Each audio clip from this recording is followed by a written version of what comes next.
Hello viewers, my name is Rowan. I'm a Master of Teaching student at Deakin University.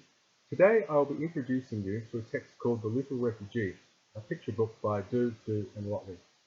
I will be discussing how I've used it to promote intercultural understanding in my Year 7 maths class. Now, finding a text that I could use in a secondary mathematics classroom was a difficult task, as many of you might know, especially since I was under the impression that I had to base my lesson on literacy.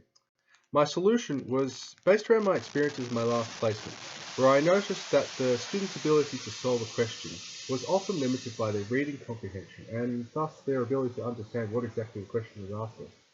Thus, I'll be focusing upon my students' ability to make sense of larger pictures, which is a mathematical variant of literacy via the use of the 8 ways of learning. Now, some of you might be wondering, what does this have to do with the text I mentioned earlier, or to do with intercultural understanding? Well, the answer is simple and comes in two parts.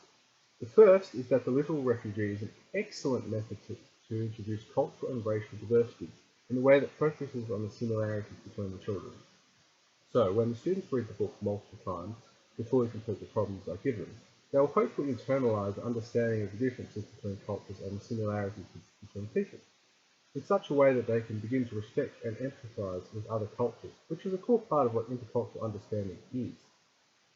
The second is the use of the 8 ways of learning, which, as the name suggests, is 8 methods of teaching that can be used individually or as a group.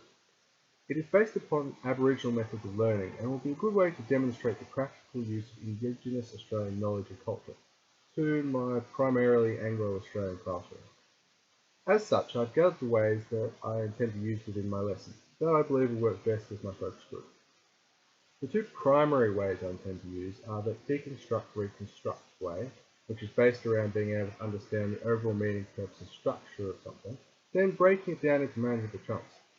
Now, learning this way of solving a problem is of critical importance in later years, so by starting now, I hope to give them a head start in further learning.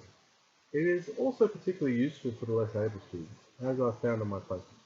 The second way, known as story sharing, is something I plan to use at the start and end of my lesson to first engage the students with the problem and then to help them internalize the lesson and knowledge they've gained during the lesson. Additionally, I plan to reveal the source of the new class structure after my students have already made use of it and acknowledged its usefulness. I hope that this will help weaken the current cultural belief that Aboriginal knowledge and culture has no practical use in modern life. After all, they've just found the opposite, and so if anyone says something similar, well, they've got evidence that it's not true. And with that, we've come to the end of this presentation, and so I'll leave you. Hopefully better off than when you started. Thank you.